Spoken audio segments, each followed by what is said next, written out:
খালি এখন কি করব? আল্লাহর হাবিব বলেন মুসাবের মাথাটারই ঢেকে দাও, পায়ের উপর ঘাস দিয়া ঢেকে দাও, ঘাস ঘাস। ওরে যুবক, ওরা ছিল মুসলমান, আমি তুমি কিসের মুসলমান? আমাদের তো ব্র্যান্ডের শার্ট না হইলে চলে না, আমার তো ব্র্যান্ডের প্যান্ট না হইলে চলে না, আমার তো ব্র্যান্ডের মোবাইল না হইলে চলে না। অথচ সাহাবীর আমল আমার আমলের ব্র্যান্ড হওয়ার কথা, সাহাবীর তাকওয়া আমার তাকওয়ার ব্র্যান্ড হওয়ার কথা, সাহাবীর কোরবানি আমার কোরবানির ব্র্যান্ড হওয়ার কথা। আরে যুবকদের কি বলবো, বুড়ারাই বা আমরা আছি কত ভালো, বুড়ারাই বা আছি কত ভালো, চুল পাইকা সাদা হয়ে গেছে, এখন তো গুনাই ছাড়তে পারি নাই, কলব পরিষ্কার করবো তো দূরের কথা। দাড়ি পাইকা সাদা, এখনো গুনাহ ছাড়তে পারি না। বাবা জিজ্ঞেস করি ছাড়বেন কবে, বাবা ছাড়বেন কবে জিজ্ঞেস করি। হ্যাঁ যুবক, তুই কি ভেবেছিস আল্লাহ তোকেও বুঝি দাড়ি পাকা পর্যন্ত সময় দিবেন না, চুল পাকা পর্যন্ত সময় দিবেন না? রে বাপ, খুব তামাশায় আছো না, খুব ফুর্তিতে। কত বাবাকে দেখছি সন্তানের লাশ কাঁধে নিয়ে যাইতেছে। আরে কে জানে এই মজলিসে এমন কেউ থাকতে পারে যে বসে আছে এখানে, তার খবর নাই, তার কাফনের কাপড়টা চলে আসছে দোকানে। কে জানে কালকে খবর পেতে পারেন বয়ান করে গেল হাসান জামিল তো দুনিয়ায় নাই। কোন ভরসা এইভাবে জীবন চলছে? হ্যাঁ, তাও কার নাফরমানি চলতেছে? ওই মালিকের যিনি এত ভালোবাসেন আমাকে আপনাকে, কত ভালোবাসেন ভাবেন কখনো? আরে দুনিয়ায় আল্লাহ ছাড়া রসুল ছাড়া আমাদেরকে সবচাইতে বেশি ভালোবাসেন কে বলেন তো? আল্লাহ ছাড়া রসুল ছাড়া আরেকটা নাম বলেন মা। আরে মার কলিজায় কত দরদ আর মমতা, এটা মা ছাড়া কে জানবে? মাকে যে আল্লাহ বানাইছেন ওই আল্লাহ জানেন। তবে আমরা কোরআন হাদিস পড়ে কিছুটা অনুভব করতে পারি, ওই অনুভূতি একটু আপনাদেরকে শোনাই। মাসআলা হলো কোন সন্তান যদি বাবা মার আগে মারা যায় তো বাবা সন্তানের লাশের পেছনে পেছনে যেতে পারে, বাবা সন্তানের কবরেও নামতে পারে। কেন? বাবার কলিজায় মায়া নাই বলে আছে। বাবাও চিৎকার করে করে কান্না করবে, কিন্তু বাবাকে আল্লাহ ওই মনোবল দিচ্ছেন সন্তান দাফন করে বাবা উপরে উঠতে পারবে। কিন্তু কোন মায়ের জন্য সন্তানের লাশের পেছনে যাওয়া চলবে না, কোন মায়ের জন্য সন্তানের কবরে নামা চলবে না। কেন? দুনিয়ায় এমন কোন মা নাই যে সন্তানকে দাফন করার জন্য কবরে নেমে সন্তানকে দাফন করে সুস্থ অবস্থায় নিজে উপরে উঠবেন, এমন কোন মা দুনিয়ায় নাই। সন্তানের সাথে নিজেও লাশ হয়ে শুয়ে পড়বে। এরে দোস্ত, আমি একটু জানতে চাই আপনাদের কাছে, এই যে মার কলিজায় যে এত মায়া, কারণটা কি বলেন তো? কারণটা কি? মা আমার চোখ বানাইছেন সেই জন্যে, কথা বলে। মা আমার কান বানাইছেন সেই জন্যে, হাত পাও বানাইছেন সেই জন্যে। তো মা কি বানাইছেন? একবারে বলে ফেলেন মা কি বানাইছেন। কথা বলেন, কথা বলেন, কি বানাইছেন? কিছুই বানান নাই। আরে কি করছেন তা তো জিজ্ঞেস করি নাই, কি বানাইছেন সেটা বলেন। কিচ্ছু না, বলেন কিচ্ছু না। অল্প কয়েকদিন ভাড়াটিয়ার মতো পেটে ধারণ করেছেন, হওয়ার পরে লালন করেছেন, কিচ্ছু বানান নাই মা। তাতেই মার কলিজায় এত দরদ আর মমতার মায়া। মা কিচ্ছু বানান নাই, মা কিচ্ছু বানান নাই, তাতেই এত মায়া। তাইলে যেই আল্লাহ আমার চোখ বানাইছেন ওই আল্লাহর কত মায়া। যে আল্লাহ আমার কান বানাইছেন ওই আল্লাহর কত মায়া। যে আল্লাহ আমার জিভ বানাইছেন ওই আল্লাহর কত মায়া। যে আল্লাহ আমার হাত পা বানাইছেন ওই আল্লাহর কত মায়া। যে আল্লাহ আমাকে এত এত নিয়ামত দিয়া বাঁচায় রাখছেন ওই আল্লাহর কত মায়া। আরে জালিম, তুমি কি বুঝো না? দেখো না, আমি তুমি দরজা বন্ধ করে জানালা বন্ধ করে যখন ভেতরে গুনাহ করি, দরজা বন্ধ জানালা বন্ধ ভেতরে গুনাহ চলছে, আমার মালিকের কত মায়া। ওই গুনাহ অবস্থায় আমার মালিক দরজার নিচে দিয়া বাতাস আর অক্সিজেন পাঠাইয়া দেন যেন আমি মইরা না যাই। ওই মালিকের নাফরমানি আর কত কাল চলবে বলেন?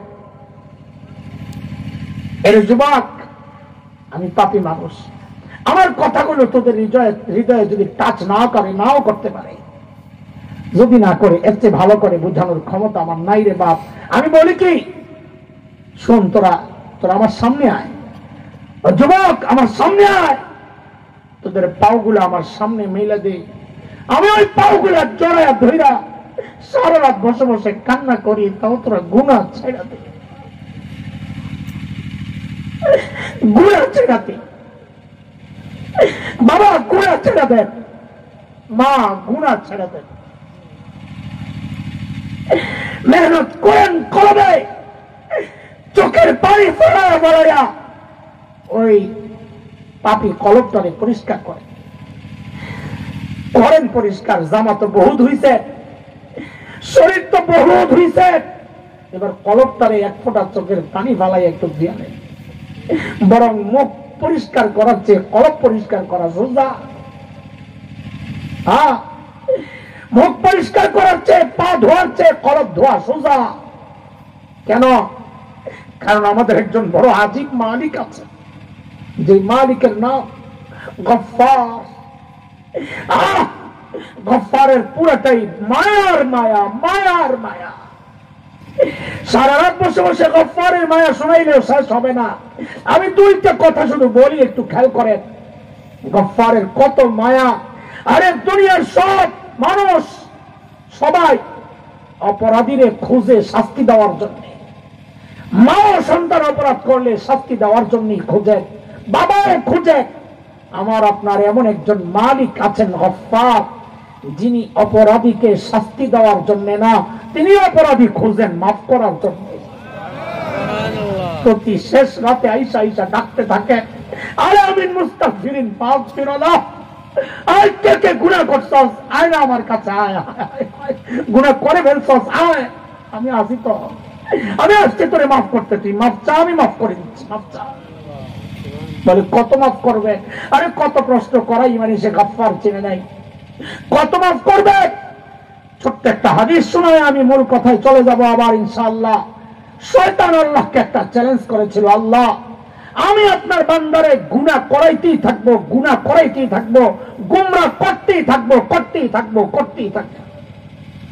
আল্লাহ সুবহানাহু ওয়া তাআলা জবাবের ঢংটা ছিল এমন, শব্দ হুবহু এমন না। আল্লাহ জানতে চেয়েছেন, যেন কিরে তোর কথা কি শেষ শয়তান? তোর হুমকি ধমকি কি শেষ? বলে হ্যাঁ শেষ। বলে তোর হুমকি ধমকি যদি শেষ হয়, তো এবার আমারটাও শোন। তুই আমার বান্দারে গুমরাহ করতেই থাকবি, করতেই থাকবি, করতেই থাকবি, তো আমারটাও শোন, আমিও আমার বান্দারে মাফ করতেই থাকবো, করতেই থাকবো, করতেই থাকবো।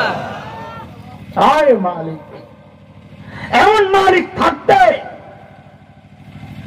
ওই কলবটারে গুনাহওয়ালা কলব রেখে দেওয়ার কোনো অর্থ তো বুঝি না, তো বোকা ছাড়া কিচ্ছু না। যে মানুষ পায়ে ময়লা লাগলে ধুয়ে ফেলে, যে মানুষ চেহারায় ময়লা লাগলে ধুয়ে ফেলে, কাপড়ে ময়লা লাগলে ধুইতে অস্থির হয়ে যায়, সে মানুষ এমন গফফার পায়া কলবটারে নাপাক রাইখা কেমনে ঘুমাইতে যায়? বলে এটা আমাদের মৌলিক আরেকটা সমস্যা, মেহনতের ভুল। মেহনত করার কথা কলবে, মেহনত করার কথা আমলে। যা দেখেন আল্লাহ, আমরা মেহনত করছি ওই জায়গায় যা আল্লাহ দেখেন না, যা দেখে মানুষ, মানুষ যা দেখে তা পরিষ্কার পরিচ্ছন্ন পরিপাটি রাখতে আমরা প্রায় সবাই ব্যস্ত। কিন্তু যা দেখেন আল্লাহ, সে আমল রয়ে গেছে নষ্ট, সে আমল রয়ে গেছে ত্রুটিপূর্ণ, সে কলব রয়ে গেছে গুনায় গুনায় ময়লা। এটা নিয়ে কারো কোনো মত নেই। বলেন আমাদের মৌলিক ভুল কয়টা? সবাই বলেন, কথা বলেন তাড়াতাড়ি। মৌলিক ভুল কয়টা? এক নাম্বার মৌলিক ভুল টার্গেটের ভুল। বলেন আসল কি? টার্গেট করব কি? বলেন টার্গেট করব কি? বলে আখিরাত টার্গেট কি টার্গেট না বুঝবো কেমনে? হিসাব সোজা, আখিরাতের কাজের ফাঁকে ফাঁকে দুনিয়া সাজাবে।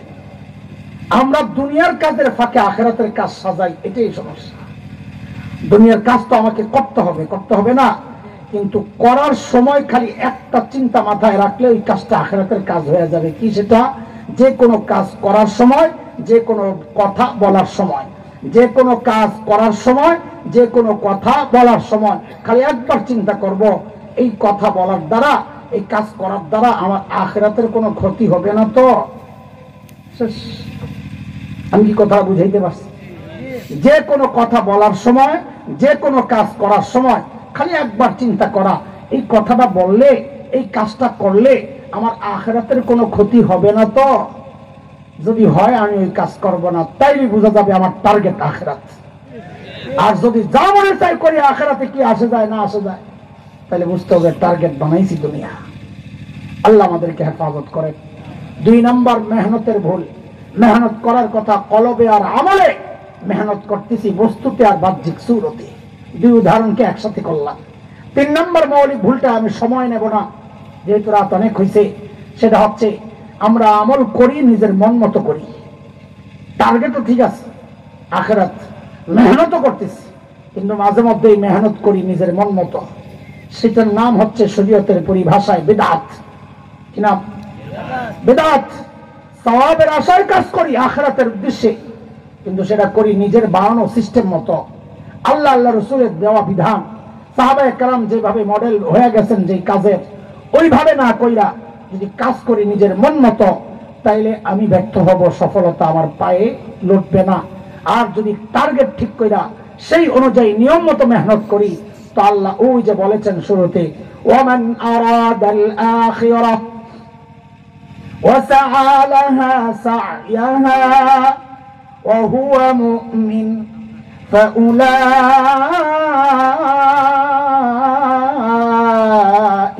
كان سعيهم مشكورا। বলেন টার্গেট বানাবো আখিরাত, বলেন টার্গেট বানাবো ইনশাআল্লাহ, বলেন ইনশাআল্লাহ। সেই অনুযায়ী মেহনত করব কোথায় আর কোথায়?